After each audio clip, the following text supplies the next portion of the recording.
nagombaga kuzatera review girlfriend wanjye ku munsi wa nyuzuza imyaka 30. Ni mu magambo ya Titi Brown. Nyambo hasobanuye byinshi kuri Titi Brown. Nyambo avuze byinshi binarengeje iby'umukunzi we cyangwa shari we yaravuze mu buzima bwe, kandi yanakoze byinshi mu buzima bwa Titi Brown birengeje ibyo abandi bantu b'abakobwa baba barigeze kumenyana cyangwa baba barigeze gukundana na Titi Brown baba barakoze mu buzima bwe. Nyambo afite igisobanuro kinini mu buzima bwa Titi Brown. Ni hanyuma yuko hari ibirori bibaye by'isabukuru ya Titi Brown, ariko bikavugisha benshi, byatangaje benshi kubona besto we cyangwa inshuti ye itaboneka muri ibyo birori. Benshi babyibazaho byinshi, ariko nyuma yaho Titi Brown yaje kugira icyo atangaza cyangwa yaje kugira icyo avuga, kukuba hari ibyo benshi bibajije by'uko umukunzi we cyangwa besto we atigeze aboneka mu birori bye. Mbere yuko tubiva imuzi n'imuzingo, mbahaye ikaze muri iki kiganiro. Ntiwibagirwe gukora subscribe mu biganiro byose bitambuka kuri iyi sheni, cyane twibanda ku myidagaduro. Muhaye ikaze rero. Umusore Titi Brown yiteguriye ibirori, arabipanga ndetse abishyira no mu bikorwa. Abipangana na besto we Nyambo Jessica. Ntabwo yari kubura muri ibyo birori, bafatanyije no kubitegura, kuko igisobanuro Titi Brown avuga ko Nyambo afite mu buzima bwe kigaragaza yuko bafatanyije kubitegura. Ariko burya dupanga n'Imana ipanga, cyangwa nta umenya, burya ubara ubonye ibyo wapanze, iyo biciyemo nk'uko wabishakaga nibwo uvuga ati byagenze neza nk'uko nabishakaga. Titi Brown yateguye ibirori by'isabukuru ye, anniversaire yabanje yuzuza imyaka 29, yifatanyije n'abarwayi kwa muganga arabagemurira. Yindi yarapanze ko ubwo azaba yuzuza imyaka 30 azaba arifeta ari kumwe n'umukunzi we, wenda amwambika nk'impeta cyangwa bitegura nk'ubukwe, ariko ntabwo byakunze. Nagombaga kuzatera review girlfriend wanjye ku munsi wa nyuzuza imyaka 30. Ariho yese apangiraho gushimira abamufashije, abamubaye hafi bose akabashimira muri iyo sabukuru ye. Rero ubwo yazaga imyaka 30 nibwo icyo gikorwa yagikoze, yizihiza isabukuru y'imyaka 30, ariko anashimira abantu bose bamubaye hafi mu bihe bigoye yanyuzemo, ndetse no kuva mu buzima yari arimo bwo gufungwa, n'abakomeje kumuba hafi bose yarabashimiye muri ibyo birori. Ibyo birori rero byari biteganyijwe yuko Nyambo Jessica ari bube abirimo, anabiri kumwemo na besto we Titi Brown ndetse na papa wabo nk'umuryango ndetse n'inshuti zabo. Ariko ntabwo byagenze nk'uko babipanze.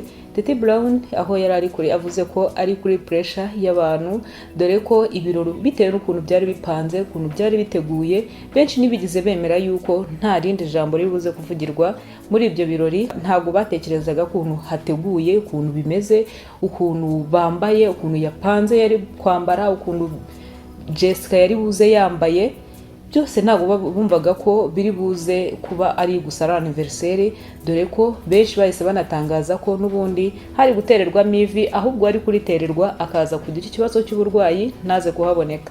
Ubwo ni Nyambo Jessica, ubwo bwari buke ibirori bikaba yaje kurwara, biza gutuma ataboneka mu birori. Yararwaye amererwa nabi, dore ko agira indwara y'igifu imuzahaza cyane. Iyo yafashwe nacyo rero ajyanwa kwa muganga bakamutera amaserum. Ubwo ibirori bya Titi Brown byari biri kuba, Nyambo we ntiyaramerewe neza, yari ari kwa muganga, dore ko Titi Brown nawe yavuze ko aho ibirori byari bigiye kubera ari wari uri kuyobora abantu bari baje kubyitabira. Yavuze nuko ajya kumureba kwa muganga, ariko nyuma yaho amaze gukira n'ibirori byararangiye, avuga ko yamuhaye impano nziza, kandi no mu bantu bamuhaye impano yavuze ko Nyambo yamuhaye impano irengeje iz'abandi bamuhaye muri biriya birori. Titi Brown yakomeje kubazwa impamvu n'ubundi ataterera ivi cyangwa adaporopoza Nyambo Jessica kugira ngo abe yamubera umugore. Titi Brown mu kubona ko nta magambo afite avuga kuri icyo kibazo bari bamubajije, yasubije ubona ko nta gisubizo afitiye icyo kibazo bari bamubajije. Avuga ko ataterera inshuti ye ivi, ahubwo umunyamakuru amukoreshaga ikiganiro amubwira ko ahubwo inshuti yawe ariyo mama mukwiriye kubana, kuko aba ari inshuti yawe. Rero nta bisobanuro bonaga yari afitiye icyo kibazo. Yes, she's my friend. No so wabonye umuntu yambika inshuti ye, ahubwo utambitse impeta inshuti yawe wazayambika nde? Fiance. si wese uva umuntu mwambika impeta ari inshuti akaba fiyanse. Benshi mwakomeze kwibaza impamvu Nyambo Jessica atabonetse mu birori bya Titi Brown, ndizera mumaze kumenya impamvu. Titi Brown yabajijwe ku mukundwa Cadette, asobanura ko Cadette ari inshuti ye baziranye kandi bamaranye n'igihe, bavugana cyane kandi bafitanye ubushuti bukomeye, dore ko ari mu bantu bamufashije ubwo yavaga muri gereza, yasabwaga kubana n'abantu bakamwibagiza ubuzima avuyemo cyangwa bakamufasha kuba yakinjira mu buzima busanzwe. Rero muri abo bantu bamufashije, umukundwa Cadette nawe ari muri abo bantu, rero ni inshuti ye cyane. Titi Brown yatewe urujijo mu bantu rwo kuvuga ngo ese ntabwo baba bari mu rukundo. Gusa nanone icyatumye benshi batibaza kuri ibi ngibi nuko mu magambo ya Titi Brown we ubwe yitangarije, nuko nkuko nabivuze mu kiganiro cyashize nakoze ku nkuru yabo, nuko nanone yongeye agasubira mu magambo yavuze ko we ibye na Nyambo Jessica babikuye mu itangazamakuru babishyira ku ruhande kubw'umutekano w'ibyabo bashaka kurinda, badashaka gushyira muri social media. Rero yongeye kubivugaho avuga ko we ibye na Jessica babishyize ku ruhande rwa social media, n'ubuzima bwabo batagomba kuzana mu itangazamakuru. Rero ikigaragaza rero yuko hari umubano bafitanye ariko badashaka gushyira mu social media ubuzima bwabo. Niba hari n'ibyo badupangira byiza tuzabibona byabaye, ariko ikigaragara nuko nta makuru bazongera gushyira muri social media agendanye n'umubano wabo cyangwa n'ubushuti baba bafitanye.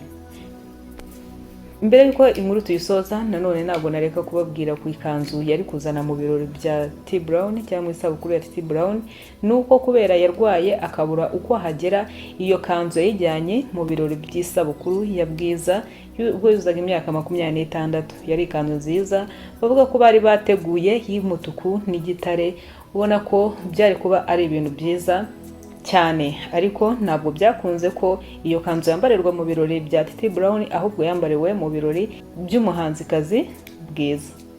Abantu baze kureba ikanzu yari yambaye muri nuza ya Bwiza, muri gala ya Bwiza. Iriya niyo kanzu yari kuzambaye. Yari igenewe biriya birori bya Titi.